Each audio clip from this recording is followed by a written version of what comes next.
Long ago in a distant land, an epic tale was spun on a beach in the tropics near Parrots Cove. Ladies and gentlemen,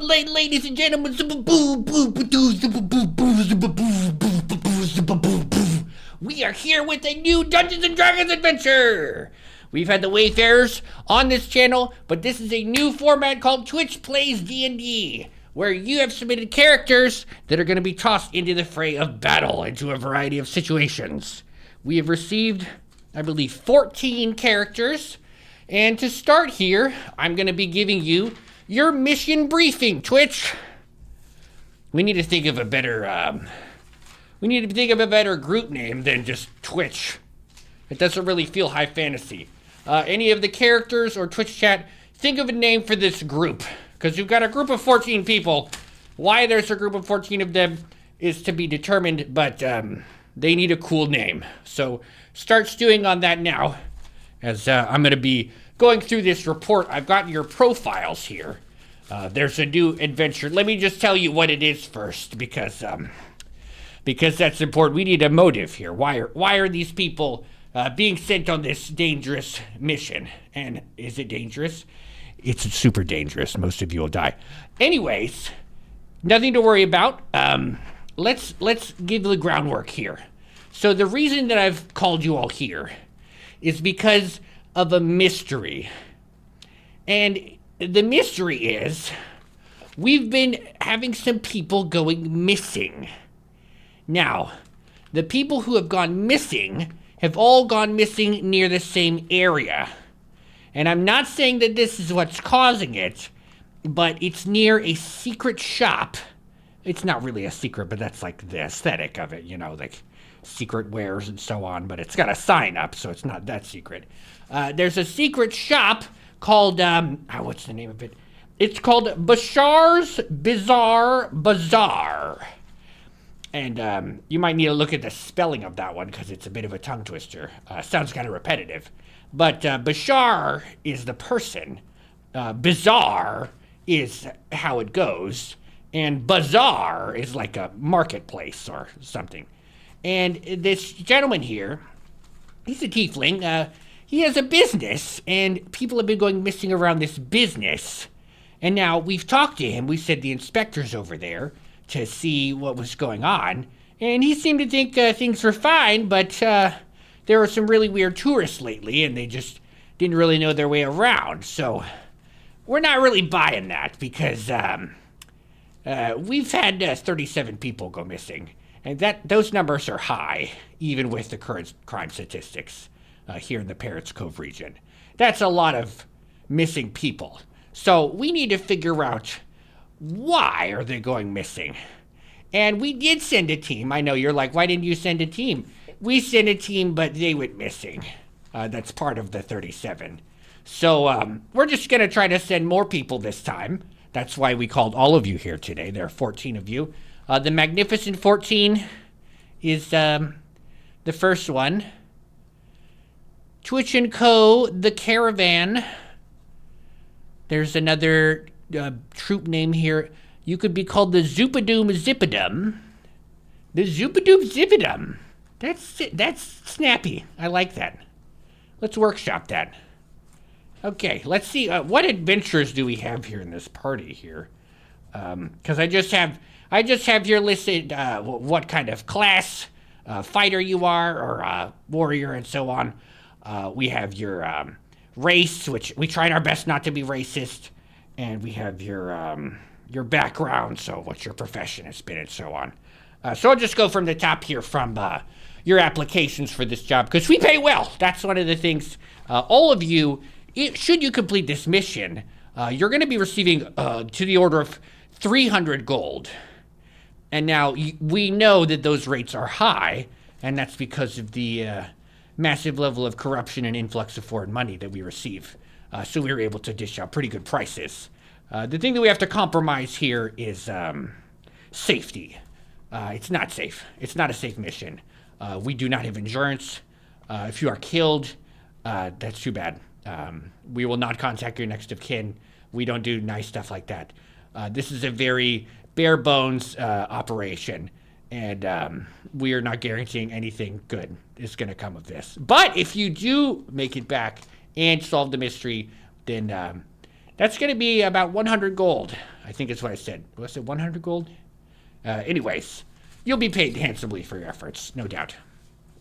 Okay, looking through the names here, and feel free to clarify or weigh in. If I call your name and you're like, no, Jimothy, that's not true, just let me know. Okay, because I'm trying my best here. I've been this part of the Adventurers Guild for a long time.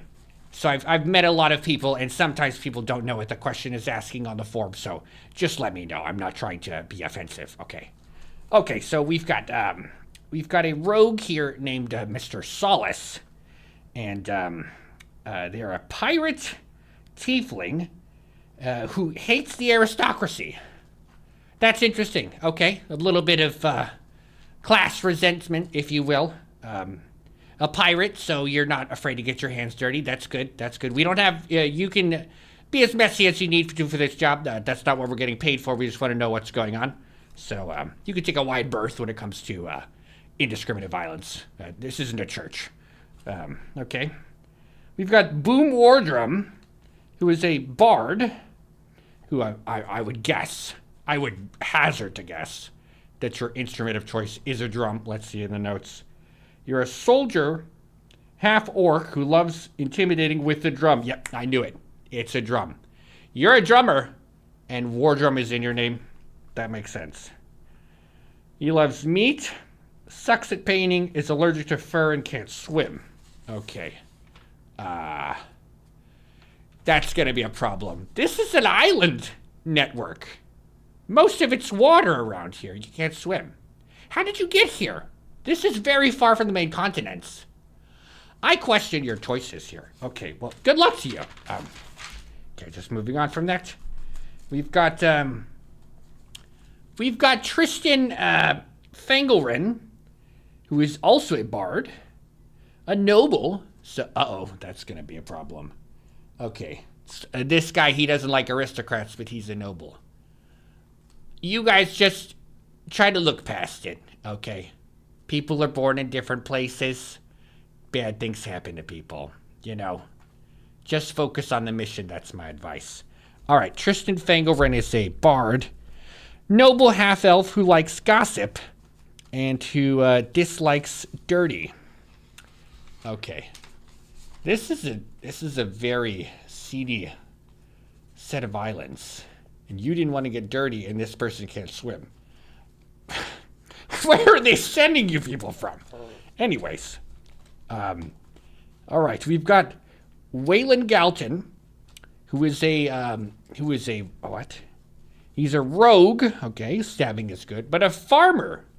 Okay, you stab the ground. That makes sense. Farmers, that could be a good rogue. You till the earth, you could kill a person, you know. A human, okay, so pretty regular. Likes engineering, family, and freedom, and dislikes bad people. Oh, good. Well, if there's any bad stuff that's going on, I can trust you to stab them. That's good. That's good. It looks like, Tristan is, oh, wow. He said, I don't expect peasants to like their superior. Wow. Not shying away from that target on his back. He's just gonna, I am rubber, you are glue, go right back at him. That's some pep. We need to use that against the bad guys. Okay, we've also got Talazar, the druid, who is an astral drifting elf who likes mushrooms, crystals, and glowy stuff. They dislike they dislike dishonest spiders. Okay, that's specific, but I can respect it. And then we've also got Jed the cleric, who is an outlander, halfling, who dislikes zombies, undead, and heathens. Okay, so if we see any undead heathens who are not going to church, we'll be sure to point them out to you, and you can take them out. That's good. We have an anti-undead specialist here. All right, and then we've got a fighter named Sundarak Hammerfist, who is a guild artisan dwarf who likes beer and axes. as do most people, I guess. And also dislikes elves. What is this? Elf versus anti-elf. I don't get it. So specific. Okay. Then we've also got Harrow, who is a druid sage elf. Another elf, and then we have people who dislike elves. Likes nature and fluffy animals. That's good. Dislikes loud people.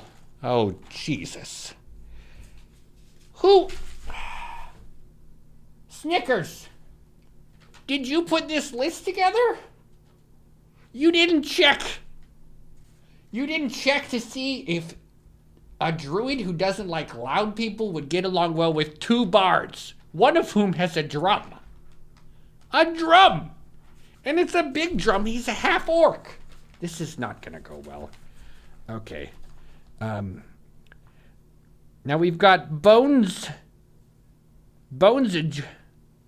the cleric, who is a hermit dwarf who likes cold and sweet drinks and dislikes dirty shoes. Indeed. Make sure your shoes are clean around that one. Okay. All right. So we've got Sir Dino of Toss. Oh no, another upperclassman. Snickers. You said this list was compatible. We have someone who specifically hates the aristocracy, and we have a noble, and we have a sir, who is a knight, another noble. Maybe these are people we're trying to get rid of. Snickers, are these just people we're trying to get rid of? Don't listen, chat. We're just sorting some stuff out in the background. Okay. Sir Dino of Toss is a paladin noble human who likes food and dislikes elves. Snickers. What the fuck? Good night. Okay. Dislikes elves. Dislikes elves. Dislikes elves. Oh, let's hire some elves, too. That's going to be good. All right. Now we've got Madthrinir, the paladin sailor dragonborn, who loves picnics and cooking and dislikes hags. Fair as any. Okay. Cammers, another paladin. Feel free, if you're a paladin in this group and you would like to share your oath with others just so they know what you're sticking to, and also just so they try not to get you to break your oath or something. You're free to share that or keep it private to yourself, your own comfort level. But I know a paladin's oath is important to people, so you have the space to share it if you wish. Okay. We've got the, Paladin Sailor Dragonborn. That's Madthrinir. And then we've got Cammers, the Paladin Charlatan. Okay, now there's more conflict here. Dragonborn. So we got a couple Dragonborns here. Who likes cats and stories. Great. Now we've got another druid, Yogi, who is an urchin, who's a gnome as well, and likes plants and mushrooms. Cool. So we might have like some cliques for him here. We've got some paladins, we've got some druids, we've got some bards, a little mix of this and that. A couple rogues as well. And then our final adventurer here is Mr. Nox, who is a ranger pirate Kenku who hates cannons. Yeah, cannons are loud, so maybe we'll see some teaming up with Harrow on that one. They don't like loud stuff. Okay. Good help is hard to find, says Tristan. That's true. That's true. Sorry about the mix-up. I didn't realize that there were so many people who hated elves on this list. I didn't make this list. Snickers did. And if he Snickers, why don't you talk to them for a little bit, just to sort things out, because I think we've got a little bit of a mix-up. If you could explain it to what's his name here? Is your name Tristan? Tristan, isn't it? Kristen. No, not Kristen. Yeah, Tristan Fanglerin. I'll get Snickers. Give me a second. Hey, Snickers! Get your Weasley butt out here. What are you doing? You need to explain to these people what happened.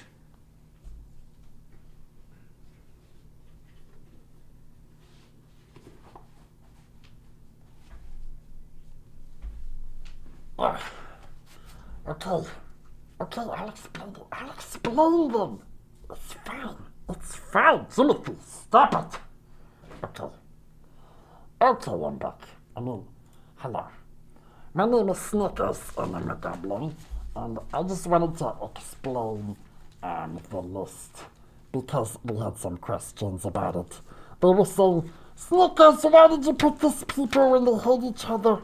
I was thinking that whenever you have people who are elves, and then you have people who hate elves, if they can accomplish something together, that's bonding.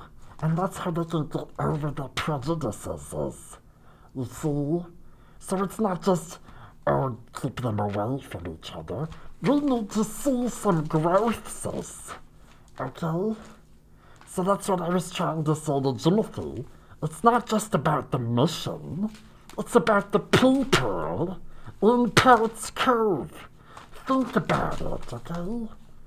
So Tristan, as you're half elves, so we needed you to help the group to not be too pissy and to talk to the elves and the not elves. Can you do that? You will supervise them and keep them in line. Thank you. Thank you. They don't always need to be in a line though, because sometimes you need to be spread out. So it's okay. It's okay if you need to spread out. You don't have to always keep them in a line. It's not a chain game, okay? Okay, 2 lines. Yeah, it could be 2 lines or 3 lines. That's fine, okay? And as many as you need. Okay, so thank you for clarifying that with me. I was going to pass it on to you to Captain Burke. Captain Burke is going to tell you what the mission is, per se, if you are down for that.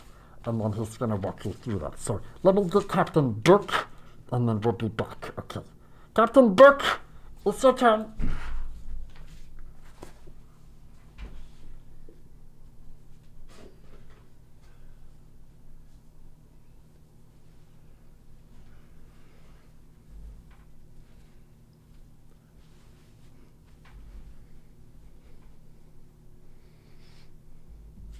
Howdy, y'all. I'm Captain Book.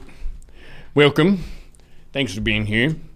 I see we have a very ragtag crew. A bunch of different bandits and ruffians and druids and farmers and urchins and nobles. A mixture and a cut of all of society. Now, y'all need to focus up because you could die on this mission. And I need to ask you a question. Are you ready to go on a quest? Even if it's dangerous, even if you could fucking die. Because if you ain't, you can walk away now. I'll tell you, you can walk away now. Would you like to walk away? Or do you want a big old pile of gold and some glory? Because I'll tell you, on this quest, you're going to have a whole bunch of glory. And you're going to have even more gold than you could possibly imagine, because we are filthy rich due to the corruption in this island system. And we're going to pay you handsomely for your efforts, but no insurance package, so that's where we cut the costs. Full disclosure, you can't say we weren't honest with you. Okay, so your mission in this glorious quest is to figure out what the hell is going on with Bashar's Bizarre Bazaar. I'm going to tell you a little bit about the shop, just so you know what you're getting yourselves into. Now, Bashar, as far as we know it here, let me get my notes here.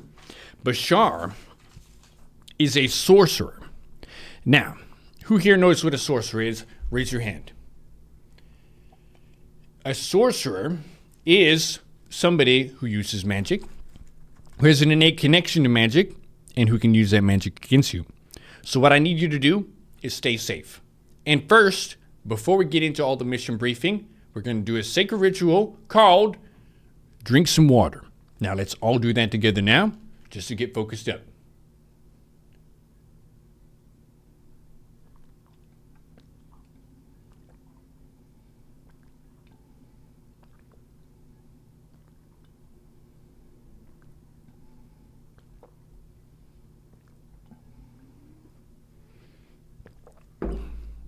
amazing. Tristan's asking us, is this spring water? We'll roll a d20. We're going to roll that one. Okay. We have a keyboard cam here where you can see the rolls, so there's no mystery here about it. You can see the dice yourself. We're rolling to see the quality of Charcoal Dragon's water. That's an 18. The water that you just have had is some of the cleanest and best that you could possibly have in this area, and might be some of the best water you've ever had. I see some people around here drinking beer instead of water. You may regret that later. It's very physically taxing to adventure, and if you have alcohol in your system, that's a poison. Stay safe. Stay safe. We have, oh, who is this? What's your name? Talazar, I see. Talazar the Druid is here. I know, I've heard of you. You're an astral drifter. Do you know how old you even are if you're astral drifting? Because the astral plane doesn't really have time the same as other planes. How old would you say you are? You're an elf anyway. You probably live a long time. It says here in the notes that you like mushrooms, crystals, and glowy things, and you dislike dishonest spiders. So, I don't think there are any spiders ahead in this mission, but if there are, I apologize, and I wish you the best of luck in finding those spiders. Wow. We've got an interesting mixture of people here today. I've got someone who's going to be accompanying y'all for the mission. His name is Beardrick Beardbearer, and he is a gold dwarf who is a guild artisan, and he's going to be the guy who's going to get you over there to the inside. So, the mission is, what we're going to do is we're going to get on a few little boats, and we're going to go from this island system over to the other island system. And once we get there, we're going to scout the grounds of the location, and then we're going to go inside, acting like normal customers, and see if we can suss out what's going on. Are you down for that? It's a simple mission, and it could be totally fine. To be honest, this could just be a walkthrough where we inspect stuff and maybe we see some safety problems and we report those. Or it could be a crazy-ass battle and you could all be killed. So, put your war face on, just in case, okay? So we're going to put our war face on. And as we go through here, we're going to see what happens, because you never know. You could have good luck and you could have bad luck. Tristan is asking us here, what wares are they known for? So Bashar's Bazaar, as the name suggests, would have a variety of bizarre items. Not really normal stuff. So it wouldn't have like a normal plate or a club. These are going to be weird stuff, like from far away, or it's magical, or it's very old. You know, like something's going to set it apart and make it a little bit different than normal. Oddities. Yeah. Certain I know notes about oddities. It's a bunch of oddities, basically. Yeah, I don't know exactly the stock. I'm not personally a customer. I'm not into that, but some people are into that. So he's just selling oddities. And to be honest, that's one of the business types that you could have weird stuff go down just because what if there's a portal item? What if there's a kidnapping thing? Like, there could be dangerous stuff in there. No, it's not a dollar store. It's very expensive. It's very expensive, which means y'all should try to look your best. Okay, try to act like you're rich, because he's not going to believe that y'all going to be customers if you're looking stanky. So make sure you got your stuff all good, okay? How bizarre, how bizarre. You bet this Bashar is an elf? Who said that? Who said that? Sundarak Hammerfist, you think Bashar is an elf? Well, he's actually not an elf. He's a tiefling. I know you dislike elves. I hope that you can practice some growth throughout this quest, because we have multiple of you who have listed that you dislike elves, and as you noticed, there's a couple elves and a half-elf in this party, so challenge yourself as we go through this quest. But basically, we've got some simple boats here. We're going to get in the boats, and we're going to see how people do going across the passage. Everyone's going to be in their own little boat. We figure small little boats less likely to be obviously caught. So we're going to get into some little boats here, and then we're going to roll for people's success going across the passage. Okay, so I'm just going to go through here and roll for people's journey. We're going to be going across the passage toward Bashar's Bizarre Bazaar. He has his own little island, and it's kind of nestled into the jungle here. So we're rolling here for Solace the Rogue, Pirate Tiefling. Because he's a pirate, we'll give him a +2 for navigating with this boat, and we'll see how it goes. A 12 + 2, 14. Okay, so Solace makes it over pretty much fine. Actually looks pretty confident while doing so. Feeling good about his experiences on the seas and stuff as a pirate, moving toward a new objective. And then Boom War Drum, the soldier bard with his drum, is going to try to go across here. Rolls a 5, definitely having problems. Trying to manage the drum in the boat and trying to play the drum on the boat is going to be actually kind of a mess, and he's going to be pretty scared because he can't swim. So if this goes poorly, he is out. So a 5, he didn't fall out of his boat, but he's not having a good time. Drums don't float. Drums do float, but if you're holding onto the drum, I don't know if it's going to hold you up too. Okay, so Boom War Drum does make it, but it's not pretty. Madrithnir, this is the Dragonborn Sailor. We're going to give them a +2 as well for being a sailor. They're probably pretty good at this. A 3 + a 5, so the waters are just getting a little bit more rough and rugged. Madrithnir may be underestimating these waters and having a bit of a messy time getting across. Cammers, the Paladin Charlatan, goes at it. With a 2, oh my gosh! Cammers, the Paladin Charlatan, trying to get across this way here and just having an absolute ass of a time. Trying to follow the same thing that Madrithnir was doing, but Madrithnir was not having a good time, so they're having an even worse time, only barely just surviving this. If they rolled a natural 1, they may have just fallen off and died. Now Yogi the Druid's going to try to go across. Yogi the Druid with a 15, actually very balanced, very zen, very poised. Goes across, feels at one with the seas, and feels like this is the right way to go. Now Nox the Ranger, going to go across. With a 5, makes it across, very messy. Not really used to being at the seas. Yeah, just not quite in their element. They're more so suited to a forest with plants and mushrooms, not really an ocean of water. Now Nox the Ranger Pirate, we're giving them a +2, just because they're a pirate. 3 + 5, also having a tough time. This is just not a good day to go across. We are having problems here getting across, but so far, no natural 1s. A natural 1, I will tell you, will kill you here. So, let's just hope. Okay. Tristan saying, am I expected to row myself? No, I'll be rowed by Mr. Beard. Well, Mr. Beard is on the other side of this, so he can't row you here right now. So you're going to have to row your own ass across, and it's actually your turn to roll. And this is Tristan Fangaren, the bard, who likes gossip. Goes across with an 11. So not as bad as some, and that's probably just going to reinforce your personal pride and prejudice toward what you perceive to be the lesser races. Now we're going to have Waylon Galtrin go across, the Rogue Farmer. Rogue Farmer rolls a 13, actually pretty handy. He likes engineering. He's pretty reasonable getting across. Relatively impressive doing it. Talazar the Druid, Astral Difter, goes for it. Rolls a 3. Oh my gosh. Very spicy, but made it there in the end. Felt kind of called out with the spider comment and is generally kind of pressured by the people who hate elves. Okay, Jed the Cleric gets ready to go. Going across, gets a 13. Pretty good. Pretty good. Jed handling the boat. As a halfling, Jed would not weigh down the boat as much, so pretty safe getting across. The boat didn't have to work as hard.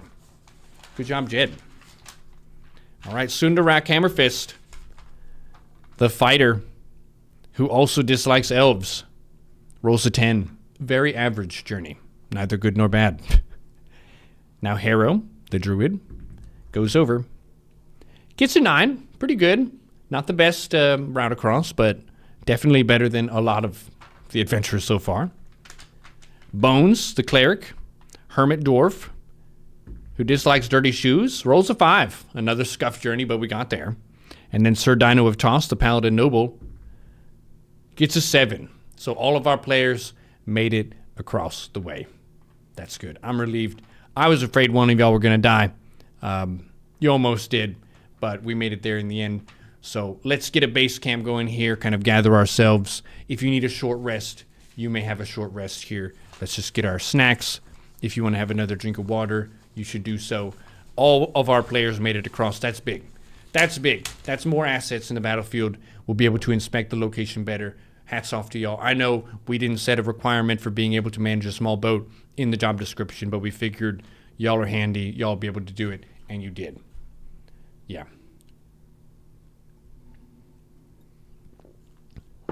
Very good job. Very good job. Okay. So, now, y'all see over there? And I point over there. Y'all see over there? That's the forest with Bashar's Bazaar. We're going to go through this jungle pathway here. The jungle pathway is, it's tricky. There are a lot of shit that can kill you. So we're going to now have to go through and roll for your jungle and see how your jungle quest is. Okay. The jungle is maybe less dangerous than the sea, but maybe it's more dangerous due to poisonous reptiles. So we'll real quick go through Solace the Rogue. Let's see if they're handy. Let's see if they're good. 11, pretty good at navigating this jungle, kind of leading the group. A little bit ahead. Boom, war drum. Keeps hitting his drum. Kind of shaking off the fear of making it across and feeling good to be on land. Rolls an 11, also good going through the jungle. This is a pretty dangerous jungle, but so far so good. They're like, this is better than being in that crappy heckin' boat. Madrithnir, the Paladin Sailor, rolls a 2 and is heckin' stuck. He's heckin' stuck in the jungle with his foot stuck. Oh my gosh. In the forest, how did they expect to receive quality clientele? That's the thing, is if you have exclusive one-of-a-kind goods that can't be found anywhere else in the world, then people will go out of their way to get it. This isn't just a general store.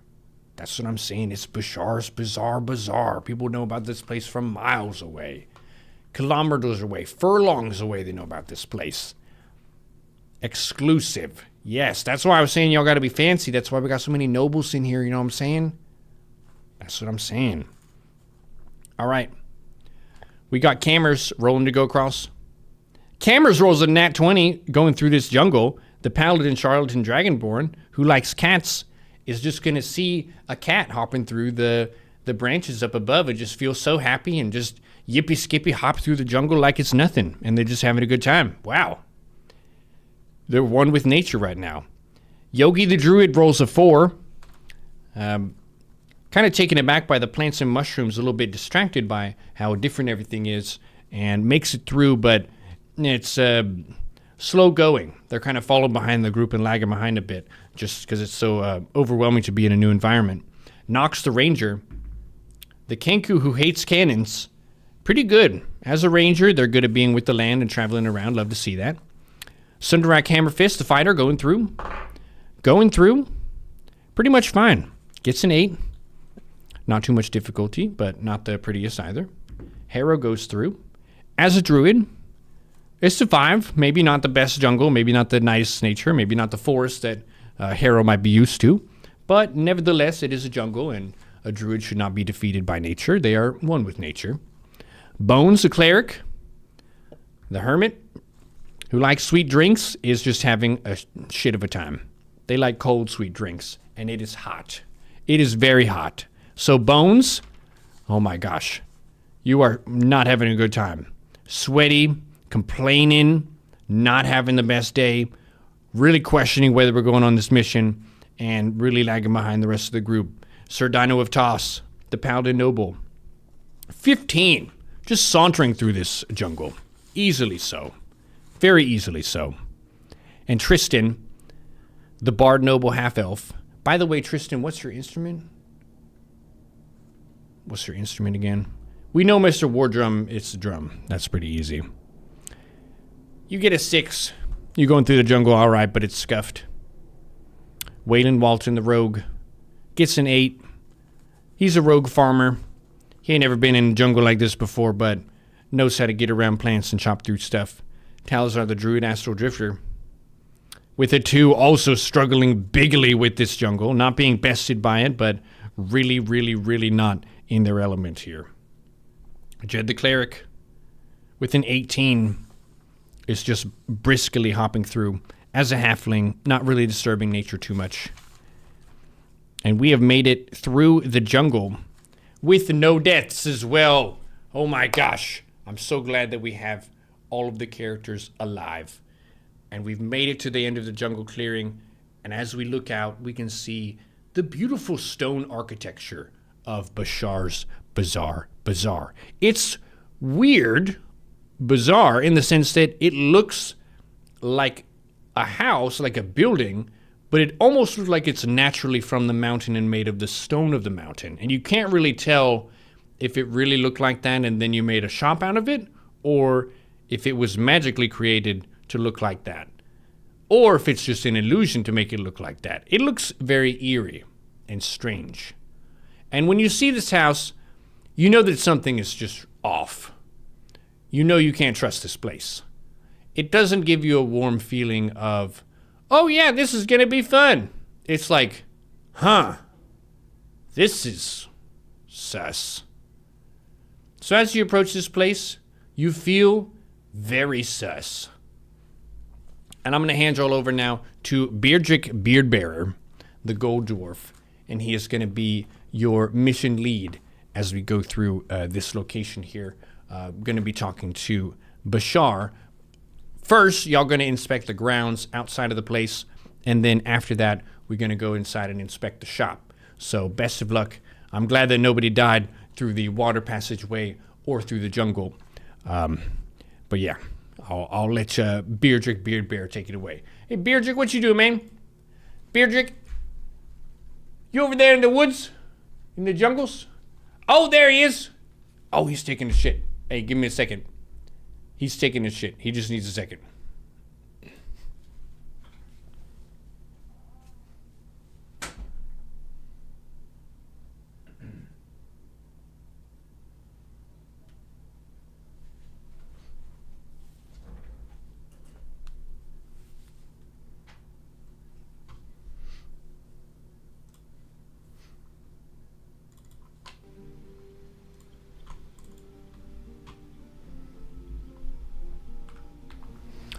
Hello, adventurers. My name is Beardrick Beardbearer. Emphasis on the R. And I'm a gold dwarf and an artisan. And I've worked in these lands for many years.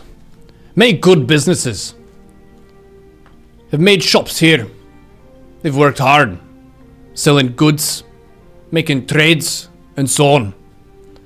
And ever since Bashar and his Bazaar has popped in town, all of our businesses have been down, and many of our customers have gone missing.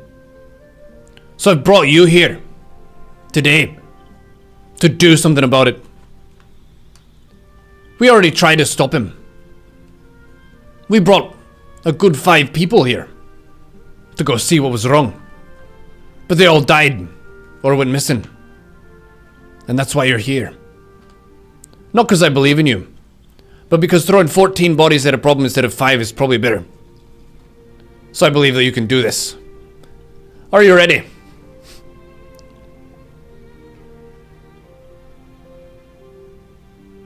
Finally a distinguished gentleman, you say?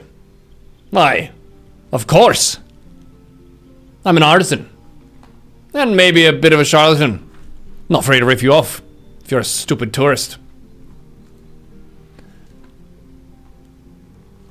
We've got a nice mixture of adventurers. I see a tiefling, a half-orc, a couple dragonborn, a gnome and a halfling, a dwarf, another dwarf, brothers,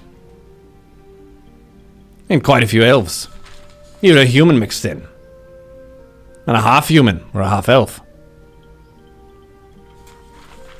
A fine mix as any.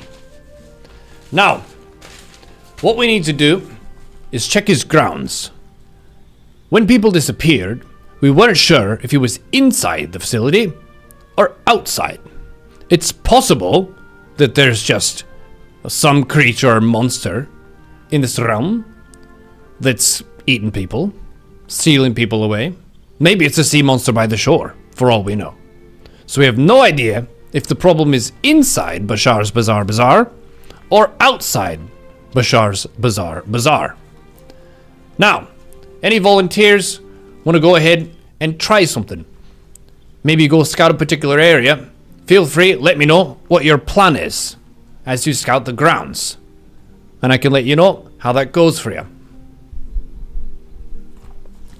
Elves Baby Rage says the human paladin noble.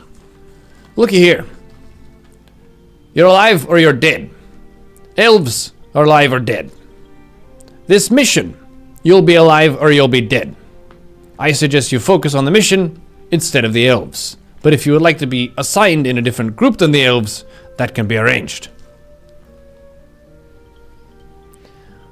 You seem as though you know quality merchandise, you say. Well, of course I do. I've had my own business here for 37 years. And only since Bashar moved in did it start to tank. So I intend to make something of it. And see what's at the bottom of this. I have a personal stake in the matter, I'm not afraid to admit it. You want to lick this weird stone material. You licked a lot of stones back in the mines. You can lick whatever you want in your own privacy, but I don't want to see it. We've got a mission to do. I don't need you licking everything on the way there. Unless you can detect something about mysterious magic or what could cause people to go missing.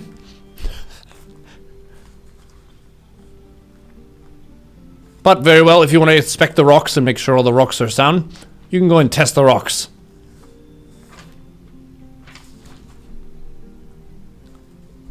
Let's have you roll to test the rocks. You are Sundarak Hammerfist, the fighter. Alright. It was cocked. A 2! Oh my god. You licked one of the rocks, and it was too sharp, cut your tongue, and you're bleeding. And you take 2 damage. I told you not to lick the rocks. Told you it was stupid. It's not what we're doing here, licking rocks. You're gonna get yourself hurt. Sir Dino of Toss says, what can you tell us about the people that went missing? Any patterns? Yeah, they all went missing. Didn't come back. They were all mad, crazy adventurers, but most people who take these kind of jobs are as well. The people who went missing before them also had an eye for the oddity and the curiosity, which is often something that is not good. If you're going after crazy ancient artifacts, you're a little bit off in the head maybe, and you could get entangled with something that's more powerful than you. So who knows? Common thread, best as I can see, is that these people don't care about taking risks, and they're stupid. Do you know any of the missing people? Well, not personally. I saw them as they were being briefed for the mission, but I didn't join them inside. So, no. Didn't know them too well. But I know that they died.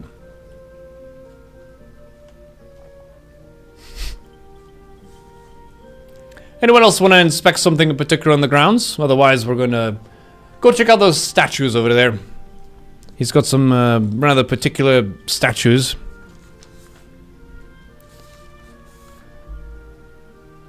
Yeah. They look a little bit menacing, those. I know he's a tiefling, but seeing horned and fanged and winged creatures just gives me a bit of the creeps. What do you think the odds are there's something up with them? Do I know that the people died? Oh, no. I didn't see their bodies. Just never heard from them again. Where else are they gonna go? Just living here and maybe imprisoned? That's possible. They might be caged away downstairs or something. We'll get there. But first we need to inspect the grounds to make sure it's not booby-trapped.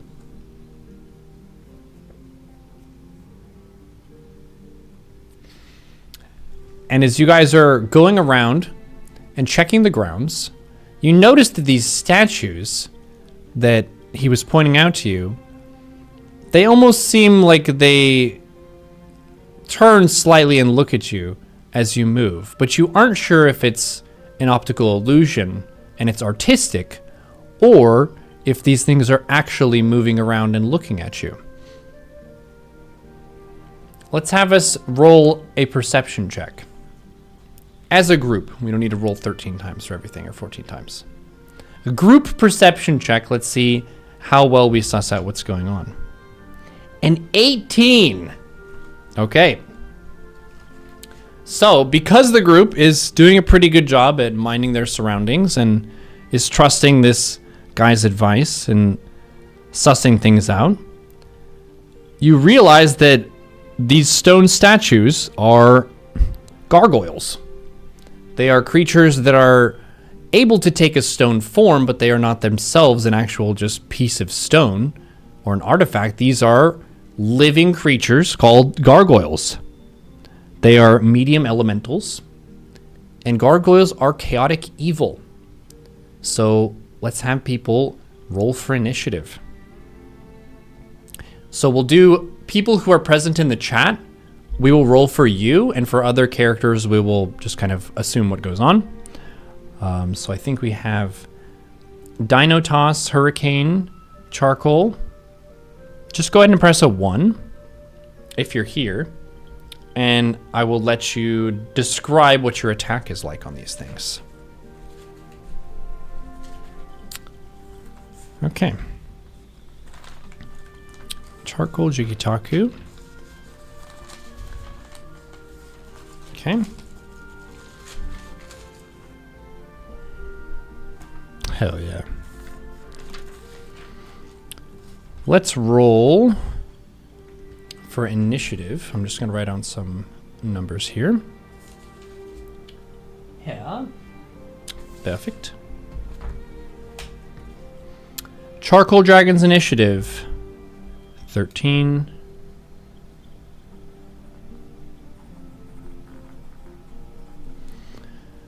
Hurricanes. 18.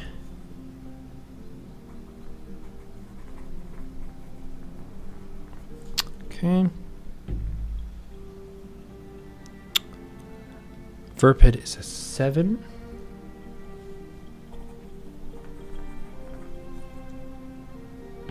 King Shedinja, 11.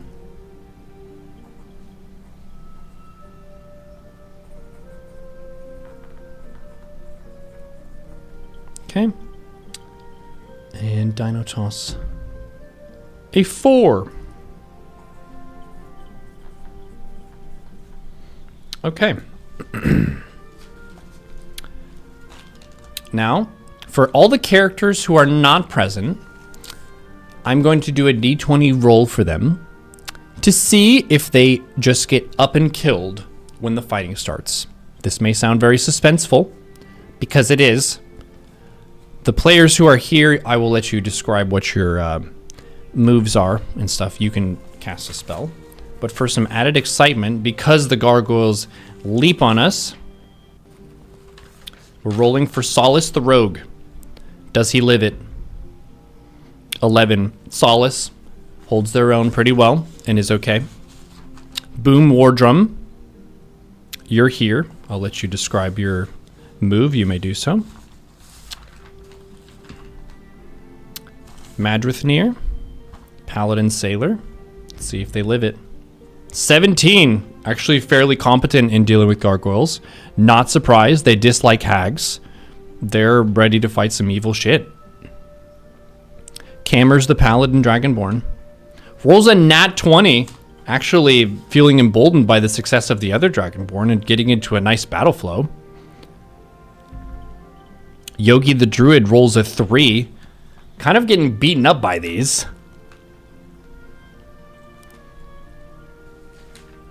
Boom Wardrum cries out, "Ah, good, a fight! I'll play my drum to give my companion strength." And when you do that, Harrow actually covers their ears and just like,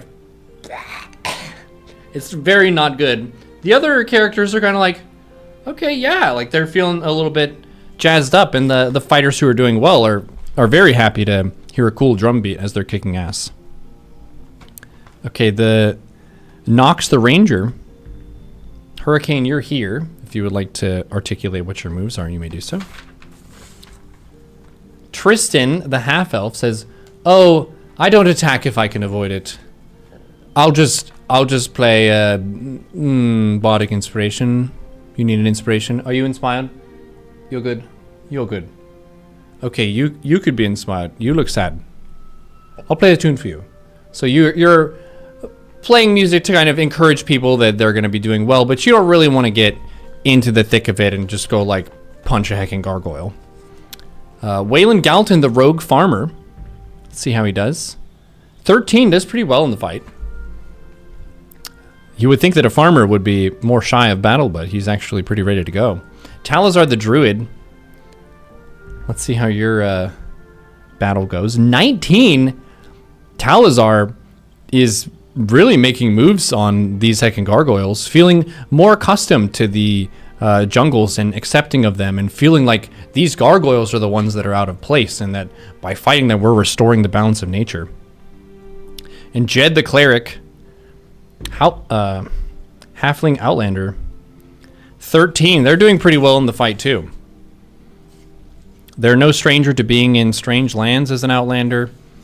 Totally fine to get embroiled in a battle, and not really that surprised that something was a trap, given that people went missing, and there's good reason to be concerned.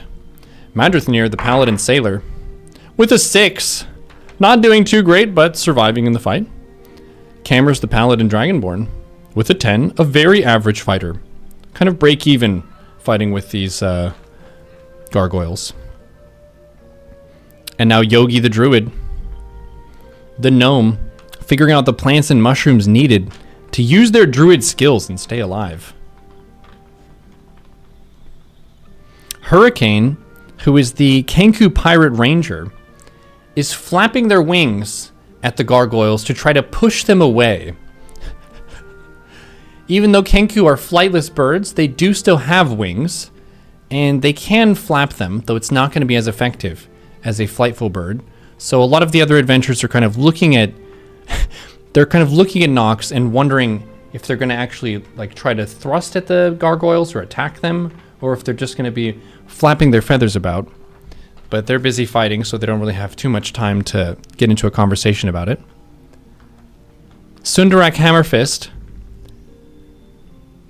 the guild artisan fighter dwarf who likes beers and axes, is taking out a lot of their aggression against elves and just really cutting these gargoyles in half.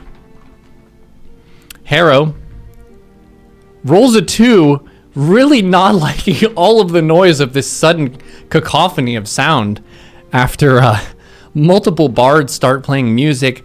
People are yelling, people are monologuing and laughing and screeching. It's just very, very much all at once. After having a nice peaceful boat ride and going through the jungle, shit has hit the fan. And these gargoyles are hissing and clawing at people, and the bards are being very loud. It's not really ideal fight circumstances, and Harrow is kind of wondering, joining a 14-person team of adventurers might just not be the best play for a druid who prefers peace and quiet. Now Bones the cleric, the hermit dwarf, with a 12, is having a very reasonable fight. They're fine with the music. They're doing okay. Sir Dino of Toss, the paladin noble human, who dislikes elves, is also doing great. Having a pretty good fight. Actually happy to see that Harrow and some of the other elves are having a bad time. They're having a good time because they really dislike elves for some reason. Okay. So no one died versus the gargoyles. It was close. Harrow had the worst of it for sure. Just really not synergizing with how that battle was conducted and how things came to pass. Maybe we'll have to think about, once we get inside and deal with something else, like, is there a quieter situation or a way that we can avoid these noisy bards? But we have a very, very diverse set of adventurers who aren't really getting along the best so far. So as you're fighting these gargoyles and taking out the last of them, I will let you describe if you have any cool finishing move or what your character might say as you're wrapping up this combat. But it's a bit of a mess. There are kind of pieces of rocky stone. It's like between flesh and between stone what these gargoyles are made of, just kind of smashing into bits on the ground as the adventurers are smashing stuff with their axes and hitting it with their staves and maybe shooting cantrips at it. You're kind of processing the situation, feeling pretty good that you've made it through this many steps so far, and no one has died, but you haven't exactly looked like a bunch of professionals either. There have been a lot of situations that have made people feel very clumsy and uncomfortable. So this isn't a bunch of aces. These are level 1 adventurers who are just roped into what they thought was going to be a basic inspection. And Beardrick Beardbearer is going to resume chatting with you. Oh, that was a bit unexpected, but not too unexpected, given that we know people went missing, so maybe some of them were killed by these. Who keeps gargoyles outside of their shop? That doesn't seem safe at all. What kind of clients do you expect to get inside if your clients are being accosted outside? Oh my god. Well, you did a decent job as any, I suppose. Nox the Kenku makes a falcon screech. Diggy diggy goyle. Wonderful troop. That rocked, said Tristan. I'm a dwarf and I'm digging a gargoyle using a pickaxe. Okay. They're really getting into it there. Where were you when we were fighting? Says Sir Dino of Toss. Oh, me, Beardrick? Oh, I'm a bard. I was playing music with the rest of you. As you know, bards aren't always meant to be in the front line. There are lore bards. There are business bards. There are sneaky bards. There are bards who maybe aren't sword bards. And I think it's time that you stopped assuming that all bards are sword bards because the College of Swords dishes out so much damage with their slashing flourishes and their fancy kicks. There are other bards who focus on spells, who focus on support, who focus on utility, helping people out in situations like opening locks and curing ailments and so on. So just because you're a frontliner doesn't mean you need to shame us bards for our support. Otherwise, I'm not going to play any happy tunes for you. Why do they even attack us? It should be because they have the elves with us. Why do they attack us? They're gargoyles. Do you know what a gargoyle is? And he goes to his notes.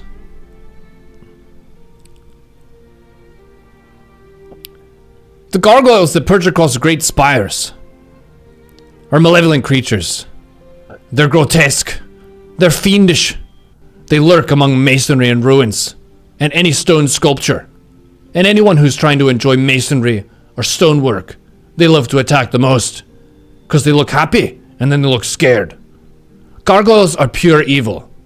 I have a cousin who was killed by a gargoyle. And you know what? His cousin was killed by a gargoyle as well. It's not funny, alright?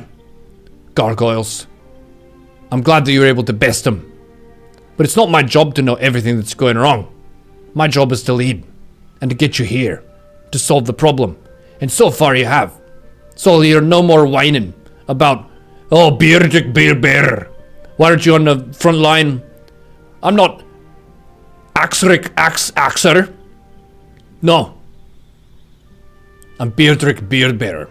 And I'll stand back here with my beard playing my bard tunes. Thank you very much. It's not what I'm being paid for. Tristan says, indeed, we let the commoners handle the dirty work. Aye. And he winks at you. And when you say that, Solace the Rogue snickers at you and sticks his tongue out in like a sort of manner, really not liking that exchange and feeling like there are a bunch of aristocrats who are fluffing themselves and feeling good and acting superior because he hates the aristocracy.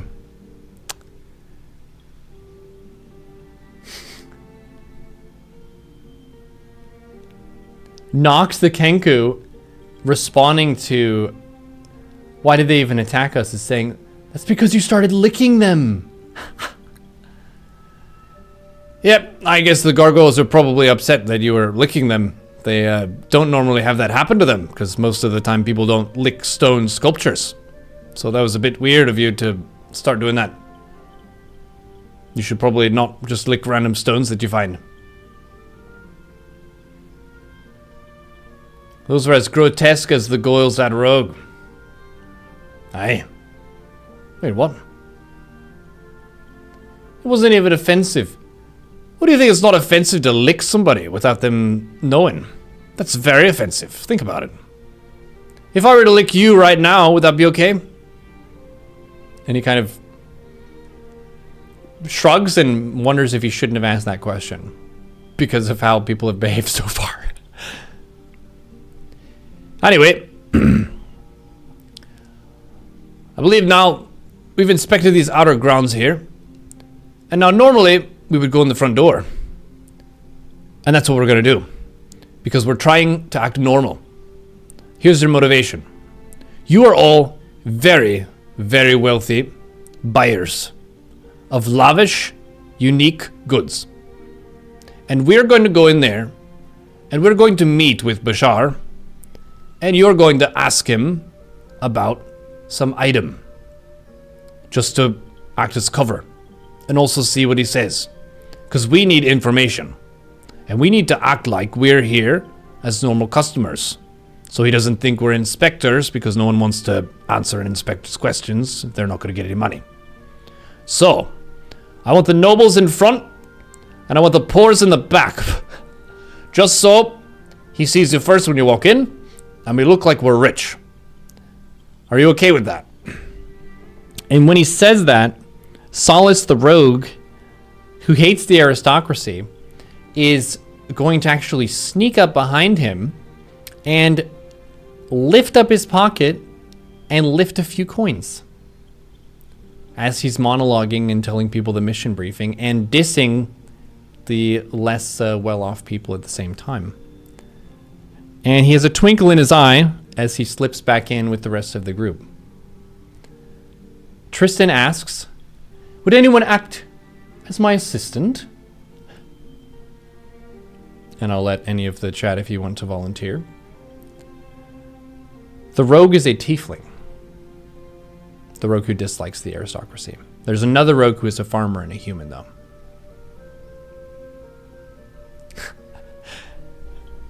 Who's Verpid?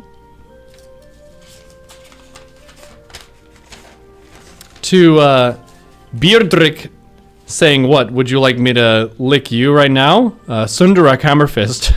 The dwarf says, no problem, brother. You can lick me whenever you want. And he's like, huh? And he kind of stammers.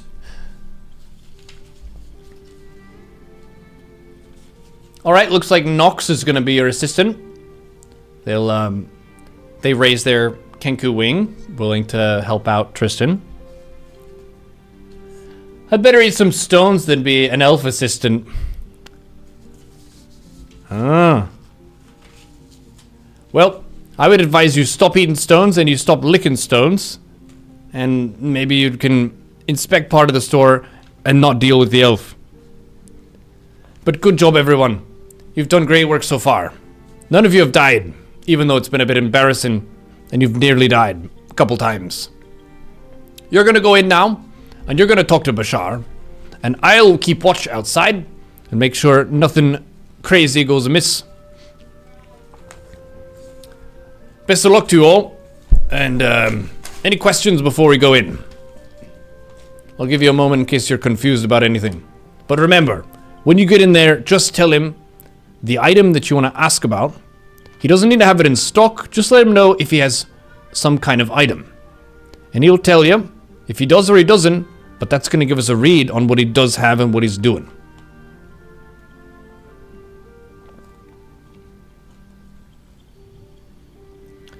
My name is Beardrick Beardbearer.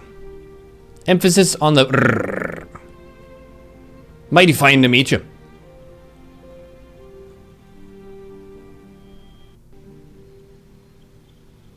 Nope.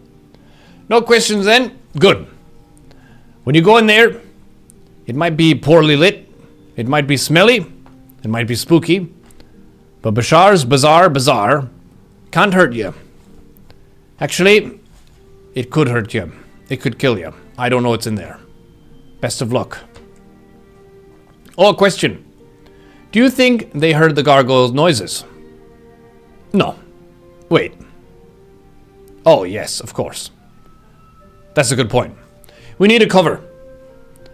What could you have been doing outside that we can use as an excuse for all the noise? Shit, we need to plan that. What is our cover for going in?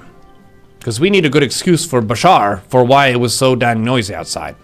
We can't just tell him, hey Bashar, we licked and then killed your gargoyles. It's not going to go well. Do we trust this dwarf? Bashar is a tiefling. I'm a dwarf. And you can trust me.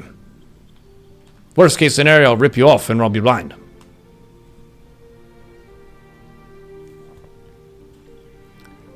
We could just say, sorry, the orc was playing too loud. That could work. You're pretty big and your drum is very noisy.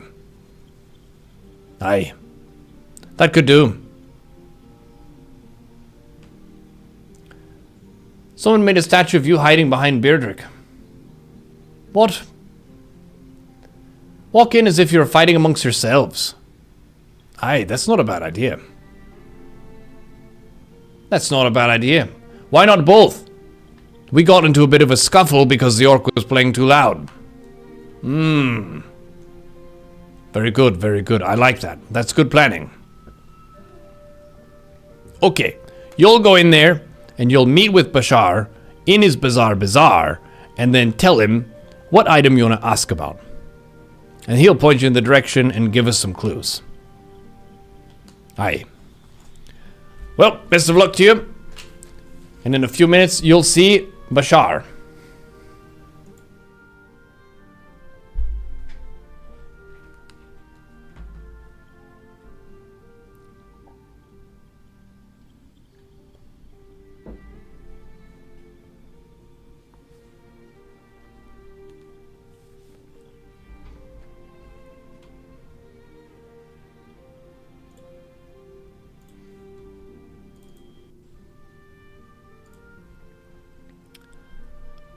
You go through a stone opening, and on the other side is a dark and dimly lit room with different colors of candles.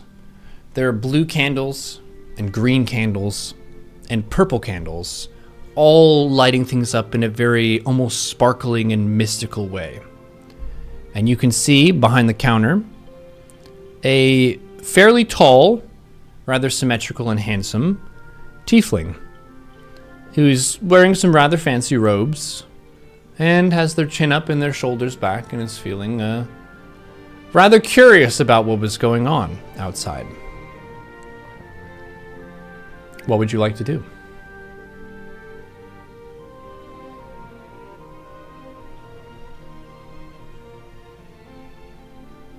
Bashar begins eyeing some of the items on the counter in front of him, just kind of making sure everything's in order. And he'll call out, "Ah! New customers.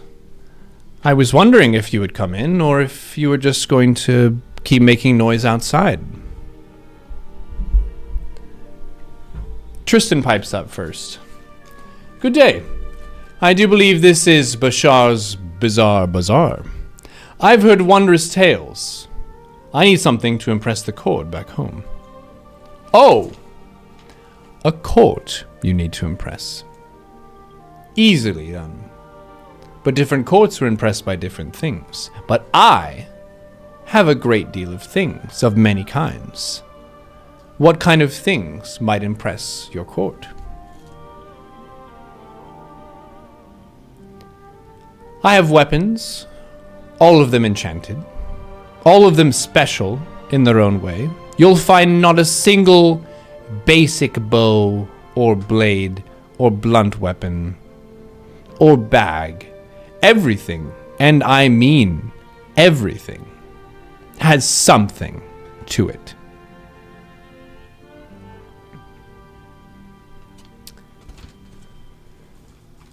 Boom Wardrum, the half-orc, says, Sorry, Mr. Bitcher. Boom, play drum too loud. Excuse me, Mr. What? He kind of clarifies with you. Is it not looping?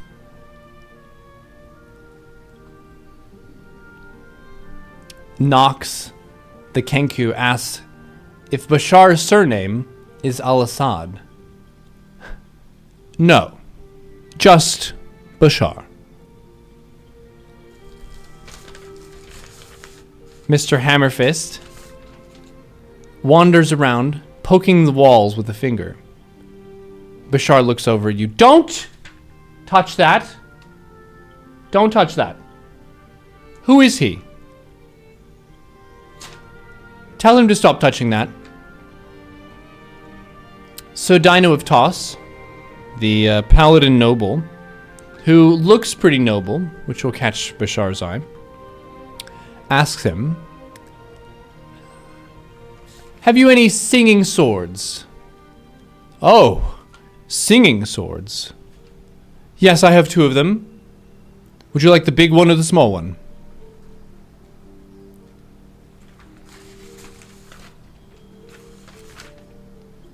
Talazar, the druid astral drifting elf, says, who's your candle supplier?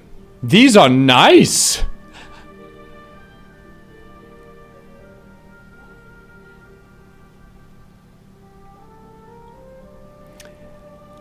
Tristan replies, this court loves my musical performances. Any fine instruments to display finely in my arrangements. Oh, yes. But isn't anything an instrument if you hit it hard enough? He'll say as he winks cheekily. I have flutes and lutes and gongs, and I also have a drum, if you must know. Are any of these interesting to you?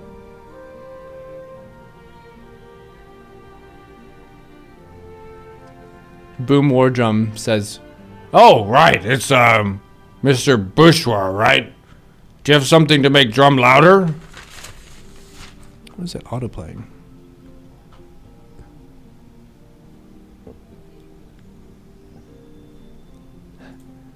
Why, yes.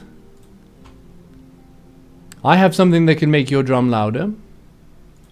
And he smiles at you. It's like I'm just trying to make this a loop playback. Did they move where the repeat button is? This is VLC. Weird. Dino of Toss, you know it. You know it. Sir Dino of Toss. They say to Bashar, this guy's been hitting the gong, if you know what I mean.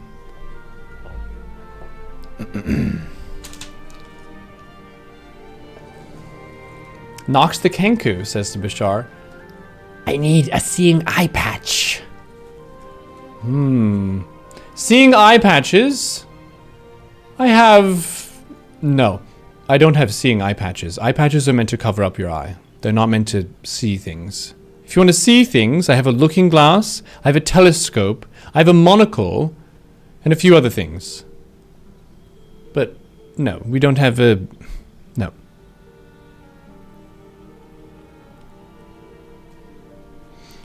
And as he's listing off various items to you, I want you to roll a perception check.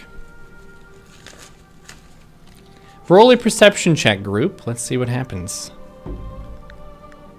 We roll a 4. We're not really aware that there's another presence that's kind of looming around. It feels like it's above you. It's not necessarily something that's nerve-wracking per se, but you sense that there's something going on. And Bashar, kind of noticing that you're probably very curious about his establishment, and there are many of you, he's gonna address the group and say, you know what? You all have your business to do. You all have your things to see. Why don't I let you browse for a little while? And I'll just go in the back and I'll get some of these key items you were saying. You want some singing swords and some humming harps? I will get you some. You want a monocle? I will get you a monocle. And he'll go and rummage around for a little bit and see what he has in the back. And while he's doing that, you're going to be going through the attic and then the main room in the corridor there. And you're going to roll to see what happens to you when you inspect an item. If you're in the party here in chat with us, let me know if you would like to go upstairs into the attic where he has more of his wares, or if you would like to inspect the main floor. The stairs that he has are made of stone. They look rather regal. They're adorned with some kind of almost like colored linings on the edges of the steps. Like it's not only basic stone slabs, but there's a lot of garnish to them. They look very pretty.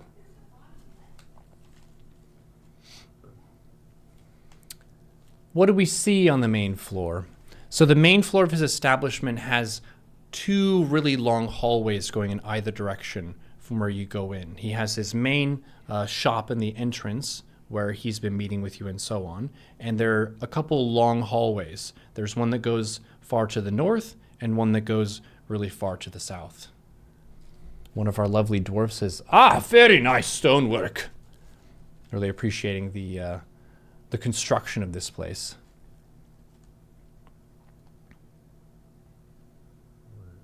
I'm with the dwarf, says Nox.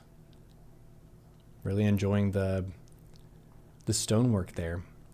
Boom, go to attic too. Look for drum. Fair bet as any. So Boom War Drum is going to go upstairs. And Charcoal as well, who is Tristan, is going to go upstairs. And once you get upstairs, you'll notice that there's a bit of a shimmering in the air. There's something that looks a little bit strange, and then two little eyes peek up from behind a box. There's like a kind of a chest there, and there are two little eyes that peek up on the opposing side of it. Would you like to approach and investigate further? Or run away?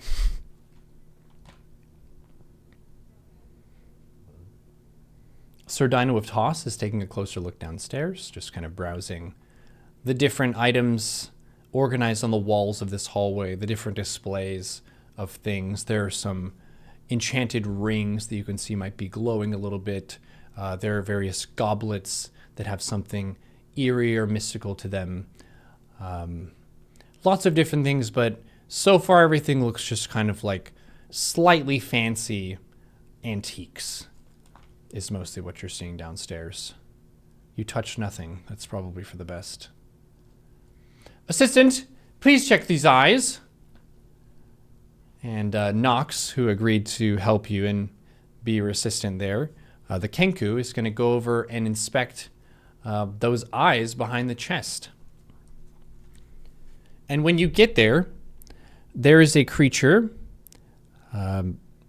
that looks a little bit like this. Let's see if you can see that. This is a flumph. The flumph is an intelligent and wise creature that's lawful good, and it feeds on mental energy.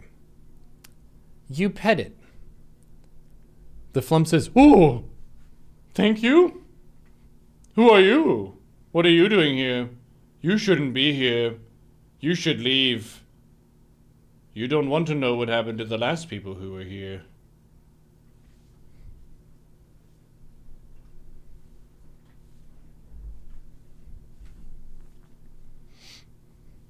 This better not be a dishonest spider.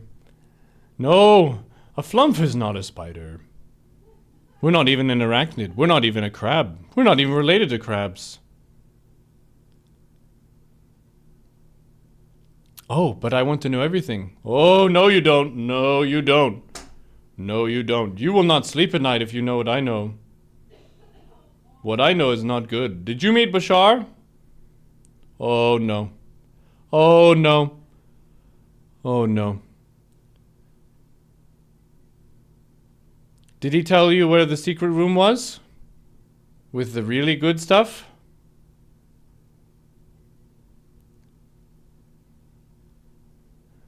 That's what the last dishonest spider said to me when they weren't a dishonest spider. Well, trust me, I'm not a spider, I'm a flump. Everyone knows flumps are nice, I think. Do you like flumps?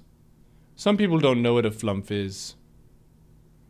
But I just float around. I absorb mental energy in people's dreams, but just from bad people mostly. But that tells me what they did that was bad. It's tough being a flump.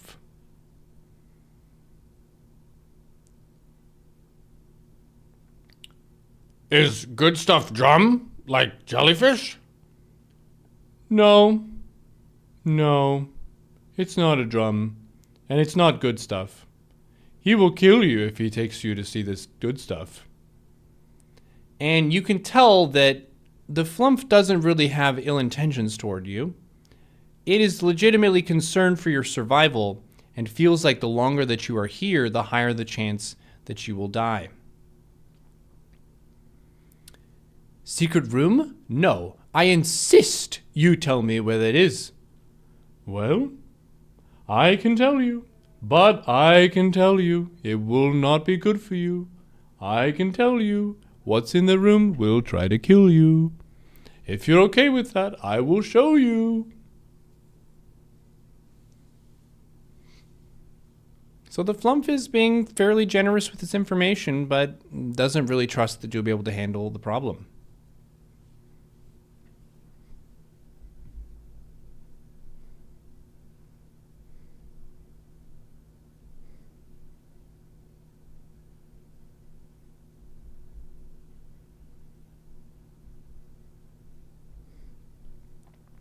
Beardrick Beardbear.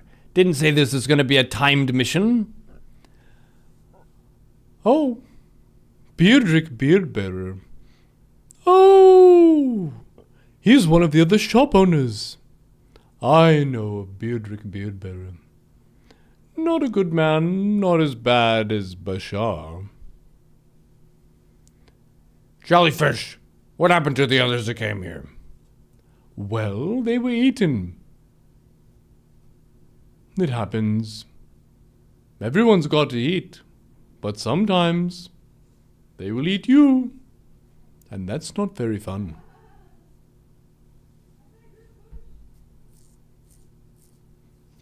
If you want, I can show you the way at your own risk. But I might recommend getting the rest of your friends to increase your chances of not being killed. Does Bashar eat them? Is he a cannibal? Oh, heavens no, heavens no. Bashar doesn't eat them. He eats food like a normal tiefling. It's his friends who will eat you. And friends is fairly vague with how he's mentioning it, so you don't really know who he's talking about or what.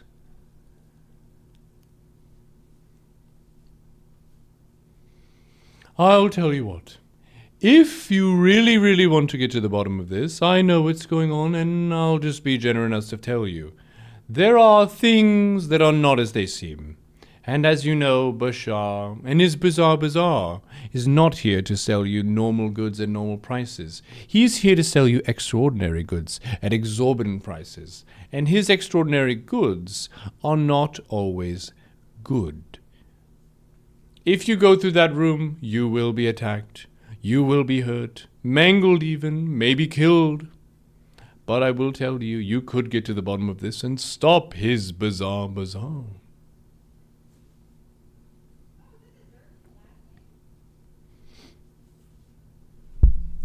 Downstairs, Sundarak Hammerfist finds the hammerest hammer he'd ever seen.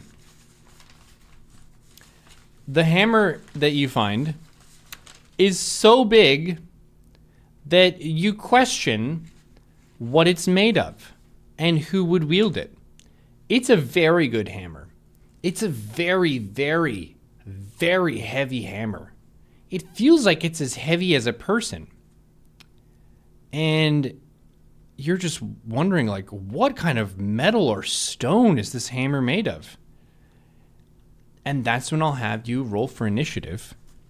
If you roll above a 10, we'll say you act first in this. You rolled a 5. You are surprised to find that the hammer is actually a doppelganger that was disguising itself as a hammer and laying against the wall. And the doppelganger begins to attack you. Because you're surprised, let's see if it hits you. You're a pretty tanky dude. We'll say if it rolls above a 12. It rolls a 20. Oh my gosh. This doppelganger has been waiting to get you this whole time, and it was rather annoyed at you licking the walls and messing with things, and it smacks you so hard that it knocks you clean out, and you are on the floor, KO'd, doppelganger standing over you, thinking that you were just enjoying a really nice, expensive mace, but things are not as they seem, and you were KO'd. Yeah, you were downed. That was a crazy hit from the doppelganger. Actual 20. Oh my gosh. Oh my gosh. And while that is happening, the Flumph is going to be leading the rest of the upstairs party back downstairs and toward the room with the good stuff, as Bashar mentioned it. And as they're going down the steps, you follow the Flumph and you see Mr. Hammerfist just completely hammered and out of it. But the doppelganger has gone back to its hammer form. So you didn't really notice anything amiss. You just see a dwarf who looks like he passed out. And you think, huh, that's weird. And you can say something or interact with the character if you would like. If you want to try to wake up Mr. Hammerfist, you can. And we can see if you can perform some medicine, or you can just go ahead. Depending on how much you like dwarves, I guess, and how well you've got along. So we're going through here into the hidden chamber, kind of the inner chamber of his establishment. And in this area, you see a lot more lavish displays of items. In this room, things have more luster. They have more sparkle. There are heckin' like rubies and different gems, gold coins spilling out of chests. It's very lavish, very like, wow, how does this guy have so much resource and so much money? This seems like these items would be priceless. It's very overwhelming to the point that you kind of puts a dazzle in your eye of, wow, could we just maybe steal this guy's stuff and be rich for the rest of our lives? It's that level of impressive. And as that's happening, Bashar says, I see you've made yourself quite at home and been led into my secret stash. Oh, the Flumph!